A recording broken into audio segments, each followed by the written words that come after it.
Salve galera, estou aqui gravando este vídeo ainda triste, cara, bem triste. Eu acho que eu vou ficar triste até amanhã na segunda-feira, mas a partir de terça, vida que segue, né? A partir de amanhã, vida que segue, porém, essa tristeza ainda fica um tempo ainda no coração, né, cara? Estou gravando esse vídeo aqui no intervalo de Inglaterra e México, México e Inglaterra. A Inglaterra está vencendo por 2-1 México e pensa num jogo bom. Pensa em duas seleções que jogam bem, que vai para cima, que é bem treinada, que tem intensidade, força física. A seleção brasileira, cara, se ela passasse pela Noruega, perderia para o México tranquilamente, pelo futebol apresentado pelo México, e perderia também para a Inglaterra, cara. Você tá vendo o jogo da Inglaterra, ouviu? Comente aqui, quero saber a sua opinião. E o sonho do Hexa se acabou, galera.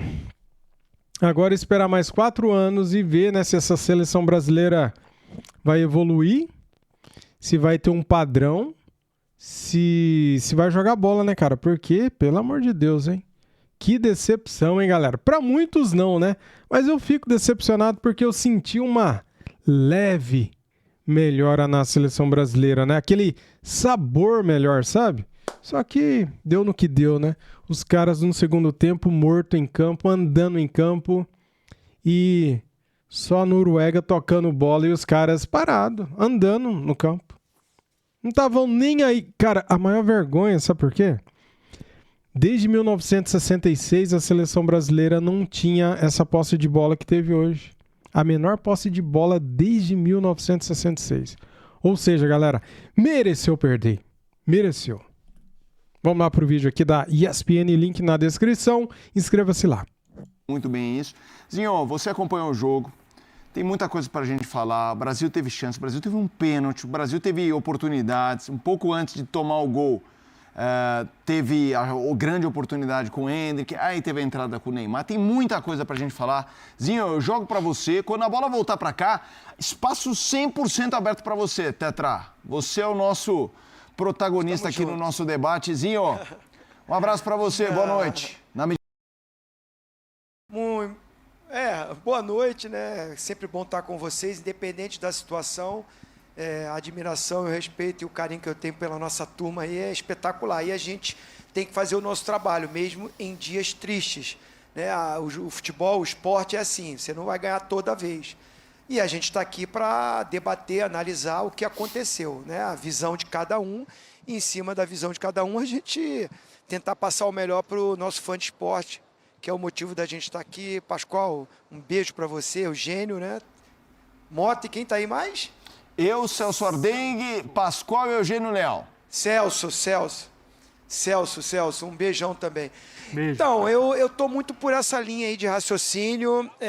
Acho que um primeiro tempo começa com a Noruega propondo mais o jogo, o Brasil ainda não encaixando, né, naquilo que era proposto pela equipe adversária.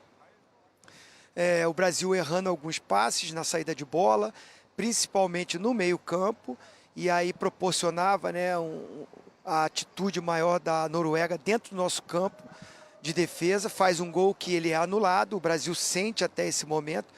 Agora, uma coisa estranha, né, porque até o momento que a gente tem o pênalti a favor, eu não achava que o Brasil estava melhor do que a Noruega. Muito aquele jogo que eu esperava que ia ser mesmo, muito truncado, muito difícil. Do outro lado tem uma equipe bem montada, bem organizada. O nosso time pode ter alguns talentos, né, que hoje a gente vai debater isso, não sobressaíram, mas via o Brasil com mais talentos individuais. E assim, a gente tinha que anular era o Odegaard e o Haaland, e a jogada pelo lado para não chegar, tudo que não aconteceu. Então, quando o Brasil tem a oportunidade do pênalti e perde o pênalti, eu até pensei, agora vai ser pior ainda, porque vai se abater, o time adversário ganha uma moral e vem para cima. E, na minha visão, não aconteceu isso. Achei até que o Brasil propôs o jogo e dominou o restante do primeiro tempo e teve outras chances com Vinícius Júnior, né? Tirando o pênalti, bolas que cruzaram ali na área, e a Noruega não criou mais. O Haaland quase não tocou na bola no primeiro tempo. Eles circularam muito a bola, trabalharam de um lado para o outro, mas agrediam uma chance muito claro, né? Uma que o Alisson pega ali, que ela até passa um pouco por baixo, mas ele se recupera. Mas achei que o Brasil até tomou um pouco do controle do jogo. Vai para o segundo tempo, né? Volta para o segundo tempo, de novo, na minha visão, a Noruega começa melhor, tendo mais o controle do jogo, o Brasil vai equilibrando, vai melhorando, né? E continua tendo outras boas oportunidades, principalmente quando o Endrick entra, né? O clamor da arquibancada, o clamor de muita gente da imprensa por Endrick como titular, ele entrou. Acho que com 15 minutos do segundo tempo, e justamente logo na primeira bola ele entra na cara do goleiro, né? E perde. Não conclui, não faz o gol. O Brasil continua tentando. Alguns minutos depois, o Ancelotti promove 2 substituições. Coloca Neymar, coloca Danilo.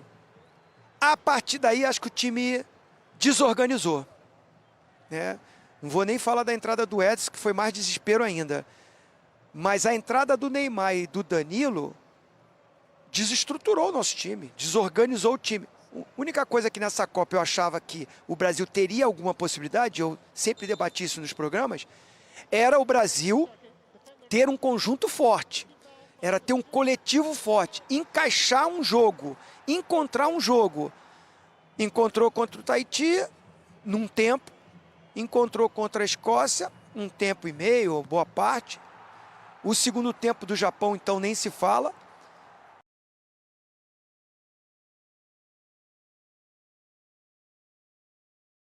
Desculpa, galera, rolou um probleminha aqui. E nessa substituição do Ancelotti, acho que nesse momento ele não foi bem.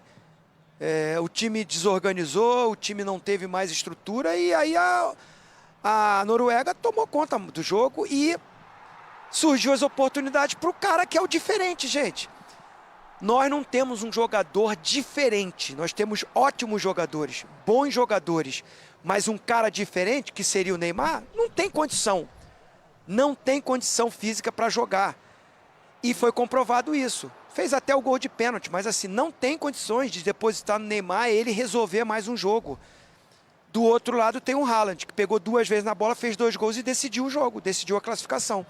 Acho que alguns jogadores abaixo, o próprio Vinícius Júnior, que eu já vou dar minha opinião, bate pênalti no Real Madrid, bate pênalti em Champions League, é o craque da seleção na Copa nos primeiros jogos, briga pela artilharia da competição e não chama a responsabilidade para bater o pênalti.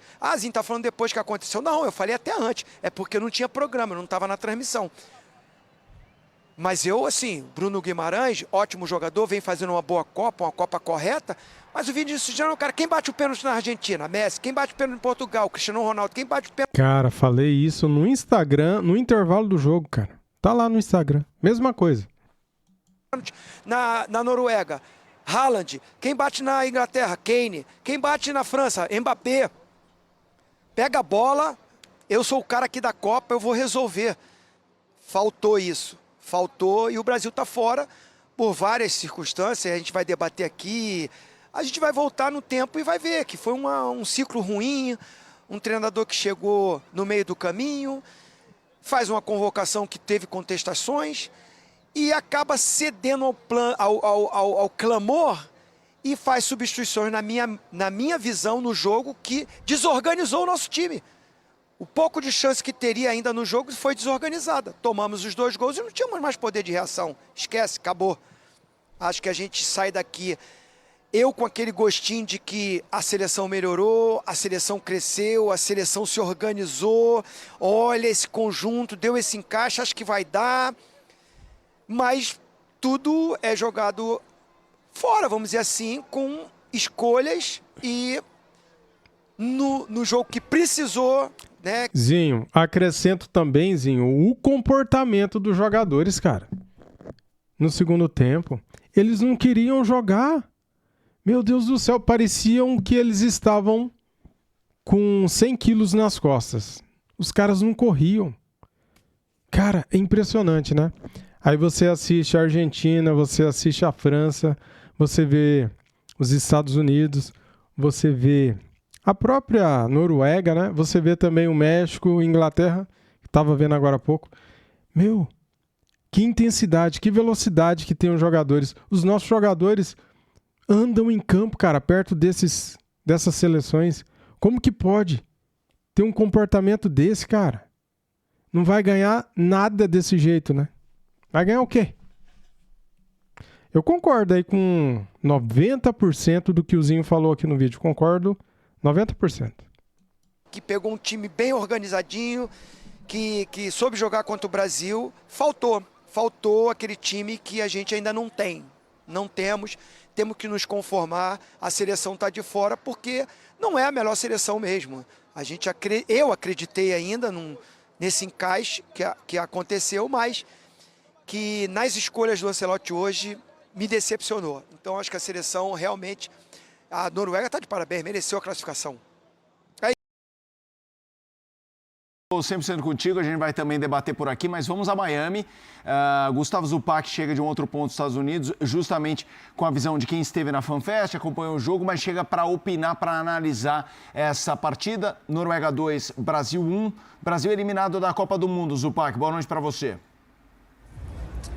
Boa noite, Mota, companheiros, pro Tetra que tá perto e longe, né? Mesmo país, mas em outro estado. Um beijo a todos, um prazer estar com vocês mesmo em um dia tão ruim. Eu começo, Motinha, com a sensação que o Conrado nos trouxe. Eu estava escutando o Conrado direto do estádio, sobre o nível de consternação do torcedor ser menor.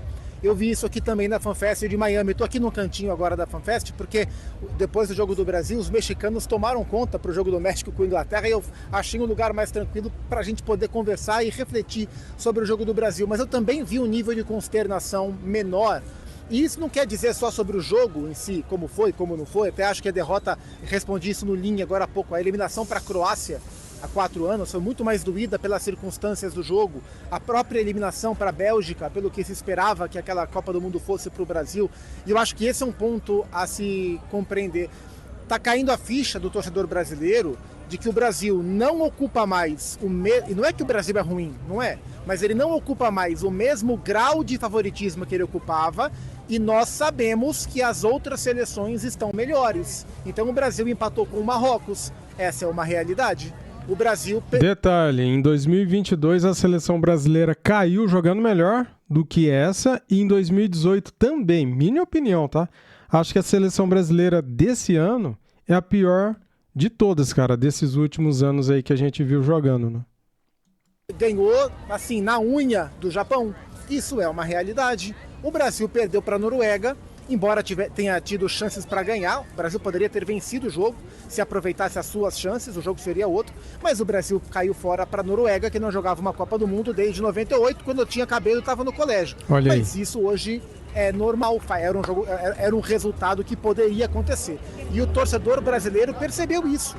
Cabe ao futebol brasileiro, como estrutura e como time, mostrar que as coisas podem voltar a ser o que já foram. Claramente isso não é. A realidade hoje é diferente. Isso está muito claro. As diferenças estão menores. E eu senti isso por parte dos brasileiros aqui. Concordo muito. Eu não ouvi o que os companheiros falaram antes, perdão. Eu estou ouvindo do Conrado para frente. Então concordo muito com o que o Tetra falou. Leitura de jogo é muito da que eu tenho também. O Brasil foi perdendo força ao longo do jogo. Esse jogo de não ter bola e reagir não estava ruim para o Brasil. Para um time que tem Vinícius Júnior, Martinelli, Ryan e Matheus Cunha para atacar no espaço, contra uma zaga que é mais durona, como a da Noruega, não estava ruim. Mas o Brasil foi perdendo força, e se você não tem a bola e rouba e contra-ataca, legal. Agora, se você não tem a bola, passa a roubar menos, passa a contra-atacar menos, o jogo fica ruim para você. E isso foi acontecendo ao longo do segundo tempo, e passou a acontecer ainda mais depois das trocas, né? Concordo, não foram boas as trocas. O Neymar é um assunto que divide opinião mesmo, mas assim, a gente sabe como é que essas coisas são, mas ficou claro em campo, como era claro antes, né? Aí não é ser engenheiro de obra pronta, dono da razão, mas estava claro antes que era improvável que o Neymar de hoje, o Neymar do Santos, fosse ser a solução para o Brasil. E o Ancelotti colocou para ser. E era nítido que isso não daria certo, e isso foi gerando um efeito cascata no jogo sem bola do Brasil também. O Endrick para o lado, o Brasil passou a sofrer defensivamente desse lado, ele teve que reforçar o meio-campo, porque o Neymar não daria tanto combate à frente. Então, um efeito cascata, o Brasil não perdeu por causa do Neymar, longe disso, mas a entrada dele e dos demais foram tornando o Brasil menos competitivo, né? Então, assim, se eu tivesse que responder por que é que o Brasil perdeu para a Noruega, de maneira bem objetiva, eu diria porque o Brasil não aproveitou as suas chances quando as teve, e o pênalti do Bruno e a chance do Endrick não se perde em um mata-mata de Copa do Mundo, e porque o técnico mexeu e o time piorou. E por isso o jogo terminou como terminou. Mas eu falei dos torcedores, Mota. Vamos ouvir. Eu bati papo com alguns brasileiros. E olha que a hora que eu fui falar, que eu fui caçar brasileiros depois do Linha de Passe aqui na FanFest, quase já não tinha mais. Mas a gente caçou brasileiros e a percepção da galera aqui em Miami, a gente bota no ar agora. Você vê o Brasil eliminado, o que é que você acha que deu errado hoje pro Brasil cair fora? Cara, sempre aquele balde de água fria, né? A gente, como brasileiro, espera ir até a final aí, mas eu acho que, infelizmente, eles jogaram melhor do que a gente. O Neymar fez diferença, o Endrick também, mas eu acho que o time não estava, sei lá, deslocado, um pouco, não estavam entrosados. Essa é a palavra, eu acho. O Brasil teve a chance com o pênalti no primeiro tempo, não aproveitou. O Haaland teve as duas e aí guardou, né? Exatamente, eu acho que isso também fez toda a diferença. Se o Neymar tivesse convertido e o primeiro pênalti tivesse sido convertido, a gente estaria numa situação bem diferente. Como é que fica o coração da torcedora depois da eliminação? Qual é o sentimento que fica depois de hoje? Fica desanimado, né? Triste pela derrota do Brasil. Mas isso acontece, isso são jogos. Um dia a gente ganha, um dia a gente perde. Tivemos várias oportunidades de ganhar, mas infelizmente hoje não foi o nosso dia. Você acha que foi mais responsabilidade de quem? Daria para, não culpado, mas dividir essa responsabilidade mais para quem? Rapaz, eu não acharia um culpado, mas foi uma pena a gente ter perdido aquele pênalti, né? O jogo seria outro, né? Exato, estávamos ali na boca do gol, tivemos a chance e perdemos. Tá aí, palavras de torcedores do Brasil. Mota, eu vou devolver para você com uma percepção que eu não tinha, justamente nessa hora que eu fui caçar os brasileiros aqui. Tem muita gente com a camisa do Brasil, mas a maioria, agora, depois do jogo, tá? A maioria que sobrou não é de brasileiros. O futebol brasileiro é muito grande. Essa camisa move muita gente de outros países, de outros continentes. Eles gostam de vestir a camisa do Brasil porque ela representa muito.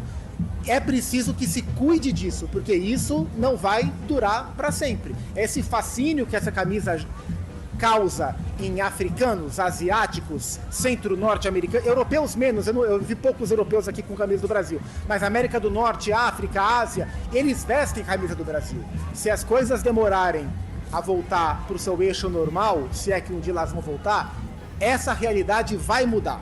Eles não vão vestir a camisa do Brasil para sempre, e hoje tinha muito gringo vestindo, infelizmente eles viram uma derrota do Brasil. Valeu, Zupac. Grande abraço. O Zupac volta ao longo da programação. Pensa aquela galera lá que torce para o Brasil lá em Bangladesh, cara. Nossa, Bangladesh, né? É isso. Com mais da eliminação do Brasil e a sequência da Copa do Mundo, Miami como uma sede importante do Mundial. Tetra, seguinte, eu vou rodar aqui a bancada, o espaço está aberto. Sei que quando o Pascoal falar, você provavelmente vai discordar. Mas então não hesite, a prioridade é sua, mas fale daí porque é mais fácil, inclusive, para o debate fluir solto, como você conhece bem. Oswaldo Pascoal, o Brasil está fora da Copa. Tudo bem? Boa noite para você, boa noite, Celso, boa noite. Genial tem teses espetaculares. Aê, Zenho! É muito fácil hoje, nesse momento, você ficar rotulando e enquadrando os culpados. Né? Então é muito fácil. Mas a gente está esquecendo de doutor Edinaldo, a gente vai esquecer de um monte de coisa, de um ciclo todo atropelado, tudo bagunçado. Modelo brasileiro mesmo. Não, mas nível Masterclass, hein? Claro. Capricharam. Aqui é caprichado. Não, mas nem sempre foi... Já era bagunçado, mas aí é bagunçado estrela dourada, mas aqui é peculiar isso. É só você olhar em todas as situações, em todas as camadas da sociedade, em todas as circunstâncias. Não, aqui mas é desse ciclo modelo. como esse eu não lembro, hein, Pascoal? É desse modelo aí. É desse modelo aí. É desse modelo. O Ancelotti tem culpa? Claro que tem, ué. Ele é o treinador da seleção brasileira. Ele desmontou todo o time no segundo tempo, ele bagunçou o time da seleção, ou ele não é culpado? Ou alguém vai ficar achando que... Agora vocês vão achar que o Ancelotti não pode ser culpado de fazer... Parabéns, Pascoal. Concordo com você, cara. É isso aí mesmo. O Ancelotti, ele ajudou a bagunçar o time, cara, com as substituições que ele fez. E o culpado era o Paquetá, né? Né, engraçadinho? O culpado era o Paquetá. Aí quando o Paquetá sai do time, o time vira isso. Um monte de lambança no jogo hoje. Claro que ele é culpado. Mas a lambança se resume ao quê, Pascoal? Claro que o Bruno Guimarães é culpado. Vai bater um pênalti daquele, ele enquadra o corpo do jeito que ele vai bater. Eu vou bater o pênalti, eu enquadro o corpo, sai sair da luz. Eu vou bater o pênalti, eu boto meu corpo virado pra lá. O goleiro riu. A hora que ele foi bater o pênalti, o goleiro achou graça. Ele tava com o corpo enquadrado pra bater no canto do goleiro, no canto esquerdo do goleiro.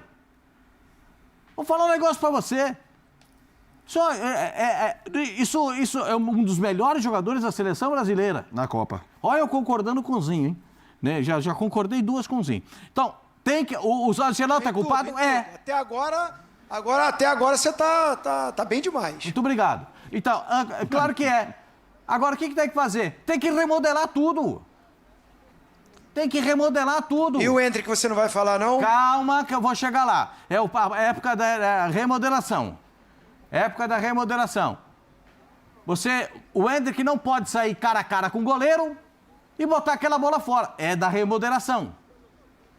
É um novo ciclo que vai começar. Eu penso da seguinte forma. Jogador que tem de 28 para 29 anos e 29 para 30 não pode mais. Porque vai chegar na próxima Copa do Mundo com 34. Só pode se for o Messi, com 33. Né? Só um Messi da vida nós pode. não temos jogador craque com 30 que vai chegar. Qual Mas craque nós não hoje que temos. vai chegar a 34? Não temos. Sim. Tem? Tem sim. Não tem. Então temos que buscar Não tem. coisa nova. Aí eu me lembro de Emerson Leão. Que ele falou? Brilhante goleiro de seleção brasileira, de Copa do Mundo, que dizia o seguinte: Pascoal, hoje eles estão levando os jogadores prontos para fora do Brasil. Daqui a pouco eles vão levar jogadores semi-prontos. Daqui a pouco vão levar os jogadores que estão começando no time. E depois vão levar as sementes. E é o que está acontecendo com o Brasil. O Emerson Leão é um gênio. Estão levando as sementes. Jogador que nem dá chute no Brasil está dando chute na Europa. E aí não consegue se enquadrar dentro de um plano, dentro de uma circunstância. Hoje a gente precisava do cara que jogava mais. Quem é que joga mais na seleção? O Vini Júnior. Jogou. Deu a bola do Endrick. Uma bola ele deu, a do Endrick. Bela bola, hein? Bela bola. O Endrick desperdiçou. Uma bola. Pro cara que é o cara do jogo, o cara da seleção, muito pouco. Muito pouco. Eu não vou passar pano pra ninguém. Eu não vi o Não Neymar tem esse ainda, negócio Pascoal. de passar pano. Eu não vou aliviar pra ninguém, pra começar a conversa. Mas e o Neymar? Não ouvi você falando dele. Calma, vocês estão afobados, cara.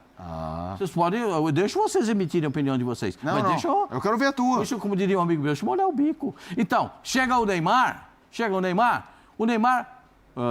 eu vou dizer aqui o que eu disse pro Zinho, que eu disse em programas anteriores com vocês aqui. Para botar o Neymar para jogar, ele sozinho não vai dar conta. Tem que botar um centroavante e o Neymar atrás do centroavante. Porque ele vai dominar a bola, os caras tomam a bola dele e dá contra-ataque. Ele precisa ter alguém para passar a bola. Aí botou o Neymar de centroavante. Empurra o Endrick na ponta direita, empurra... E aí o que faz? Olha o que ele fez no meu campo. Dá uma olhada no... vou abrir o braço. Desculpa aí, viu, Eugênio? Aí, Moisés. Abriu. É o cajado de Moisés. Os 10 mandamentos. O cajado de Moisés. Bateu no chão, pá. Abriu o Mar Vermelho. Igualzinho. Aí ficou aquele Mas ele não fez isso justamente para acomodar o Neymar, Pascoal? Para acomodar o Neymar? Ele incomodou a seleção. Ele não acomodou. Ele incomodou a seleção com essa alteração.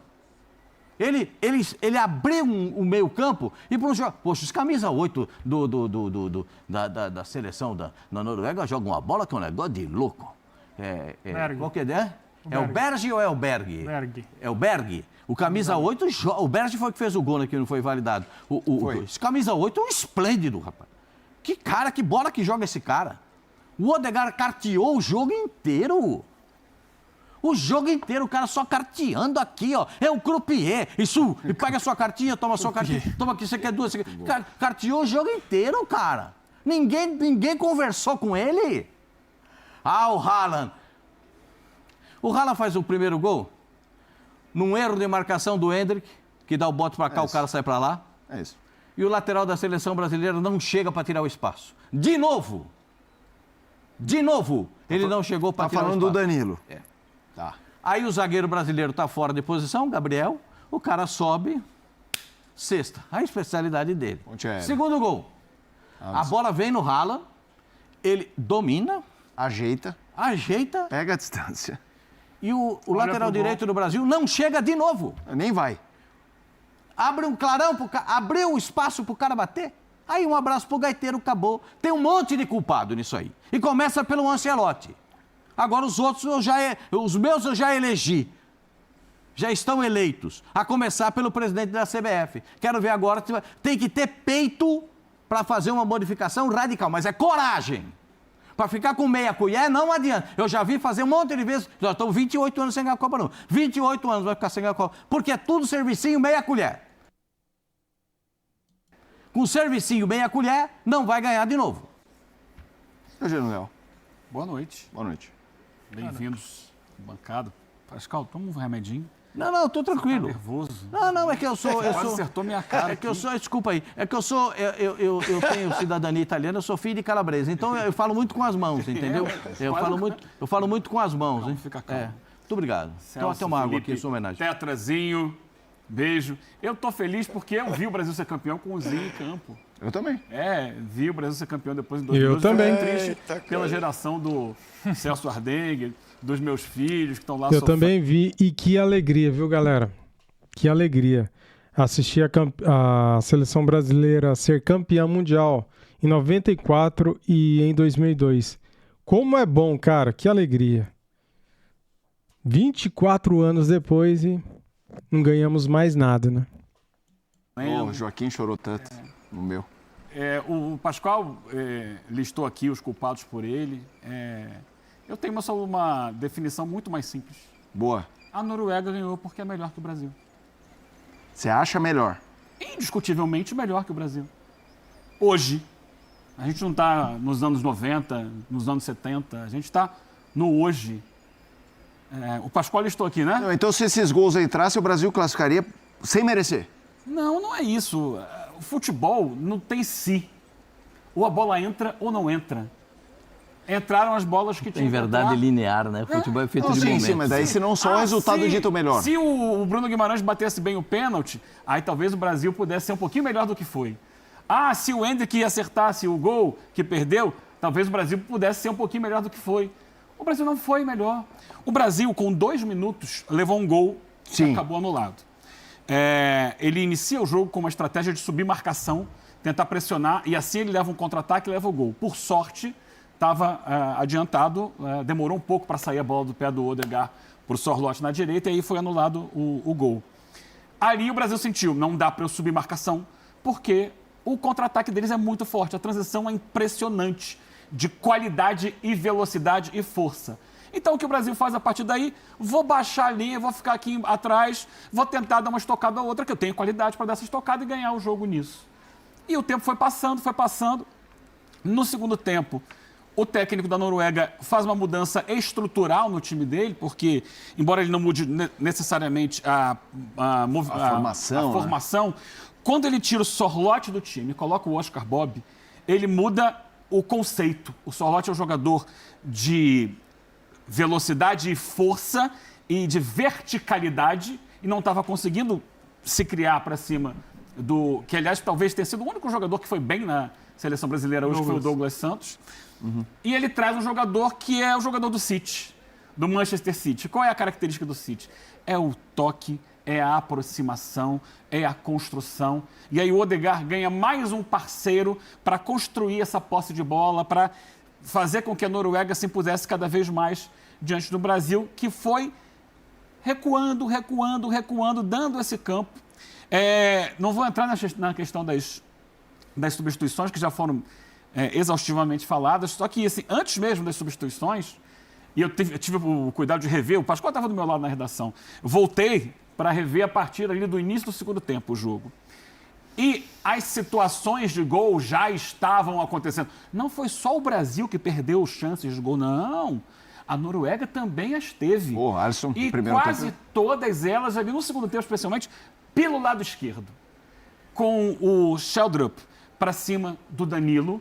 No primeiro momento, ainda com os apoios do Ryan e do Bruno, que depois saíram no lance do gol, do primeiro gol.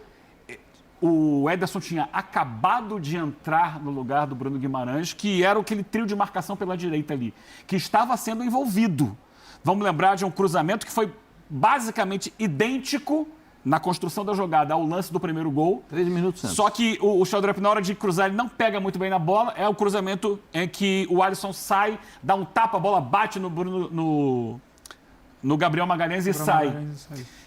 Depois disso tem um chute do Sheldrup, ele entra pela esquerda mais uma vez e chuta com força, defesa do Alisson no canto. As situações ali, elas foram acontecendo em sequência. A Noruega entendeu que ali era o caminho da mina de ouro para chegar ao gol e ali ela construiu, porque ela teve o controle da bola, ela teve 680 passes, o Brasil chegou a pouco mais de 300, se chegou no jogo inteiro. E era natural, era óbvio que uma vez o placar aberto, o Brasil sairia e daria espaços como deu para o segundo gol da Noruega. Isso era a consequência natural do jogo. Portanto, a Noruega foi melhor do que o Brasil. A gente precisa descer do salto. O Brasil perdeu de 7-1 em casa da Alemanha em 2014. O Brasil depois foi eliminado pela Bélgica em 2018, foi eliminado pela Croácia e agora pela Noruega. Não tem se. Não tem a gente é melhor, a gente não é melhor. O Brasil não tem um centroavante como o Haaland, o Brasil não tem um meia como o Odegaard, o Brasil não tem outro meia como o Bob, o Brasil não tem um volante como o Berg, que é o cara que dali de trás ele pensa o jogo. E é só a Noruega, eu não estou falando da França não, eu não estou falando da Espanha, eu não estou falando de Portugal, eu não estou falando da Argentina, é só a Noruega. O Brasil é pior do que a Noruega hoje, a gente precisa aceitar que o tempo passou e o Brasil ficou para trás. E o Brasil precisa se reinventar no futebol e não é mentindo para si mesmo que o Brasil vai se reinventar no futebol. O Brasil passou 6 meses antes da Copa discutindo a convocação de um ex-jogador em atividade, achando que esse cara poderia ser um salvador. E tá aí, quando ele entra, o time desmonta completamente, que já não estava jogando bem. O Brasil tem pautas atrasadas no futebol. O Brasil vive da ilusão e da mentira de que ele é o país do futebol. Não é mais. O tempo passa. As coisas acontecem. E não adianta ficar apontando o dedo para o menino que entrou e que errou o gol, o outro. É uma coisa conceitual. A gente não forma jogador, a gente não tinha lateral para jogar. A gente teve que buscar um jogador veterano que está quase acabando a carreira para jogar na lateral direita, porque o único mais ou menos que apareceu machucou. O Brasil hoje só forma ponta. Não tem um meia, não tem um grande volante, não tem de nível mundial. Tem bons jogadores de nível mundial, de grande destaque mundial, de nível de estrela. O único jogador do Brasil hoje que se aproxima é o Vinícius Júnior. E não adianta apontar o dedo para ele, achar que ele fez ou não fez isso ou aquilo, porque ele é o único cara daqui para frente para a gente tentar reconstruir a base do futebol brasileiro. Mas é uma reconstrução que precisa ser do zero. A gente olha para a Argentina, a Associação do Futebol Argentino, a gente vê muita bagunça lá, especialmente na organização dos campeonatos. Todo ano muda o regulamento. Canetada. Mas a verdade é que a Associação do Futebol Argentino, ela ainda é comandada, dirigida, debatida diariamente a partir dos seus clubes. O Tic-Tac está lá, eleito pelos clubes que fazem o futebol argentino. Inclusive, eles têm uma briga lá com o governo hoje em dia. Mas a maioria dos clubes está fechada com ele. Aqui no Brasil, a CBF é dirigida por políticos, que na maioria das vezes não aparecem. Colocam lá fantoches para dirigirem a CBF. E ficam por trás, utilizando aquilo politicamente de acordo com os seus respectivos interesses. Enquanto isso continuar acontecendo, enquanto brotar um presidente completamente desconhecido na CBF, como brotou esse atual, Ninguém sabia quem era Samir Chaud. Ele aparece, de repente, como presidente da CBF. E antes o Edinaldo. E antes o Rogério Caboclo. Quem era o Rogério Caboclo? As pessoas aparecem sem nenhuma história no futebol brasileiro porque são marionetes de políticos. Enquanto a gente fica aqui discutindo se o Ancelotti errou aqui, se o Vini errou ao não bater o pênalti Bruno Guimarães. a gente vai estar olhando na miudeza, porque o Brasil mereceu perder para a Noruega. E mereceu perder porque está tudo errado. Inclusive nós da mídia, que ficamos incentivando uma realidade que não existe, de que o Brasil tem que respeitar. O Brasil tem 5 Copas, em 58 foi Pelé, em 62 foi o Mané. Está tudo errado. E a gente vai continuar se iludindo, achando que, quem sabe, se o pênalti tivesse entrado, se o Haaland não tivesse feito... Aí não dá. Precisamos descer do salto para começar a pensar no futuro. Celso, já vou te... Caramba, galera. Aplausos para o Eugênio, que é genial. Cara, assina embaixo em tudo que ele falou. Sem tirar nada. Perfeito. Gostei também do que falou o Pascoal, gostei do que falou o Zinho. Do Zupac também. Galera, não vai dar pra ouvir aqui o Bigodinho, cara, porque... O Celso, né? Porque o vídeo tá muito grande, passou de 30 minutos. Eu só não interrompi antes, porque tava muito boa a análise do Eugênio Leal. Então eu esperei ele acabar. Brilhante, cara. Parabéns, é isso aí. Seleção brasileira tem que reformular geral, né? É um ou outro ali que você tem que pegar e deixar, né? Para a próxima Copa. Mas tem muito jogador que já deu, né, cara? Já passou o tempo, né? Valeu, galera. É isso. Tamo juntos. Saudações. É nóis.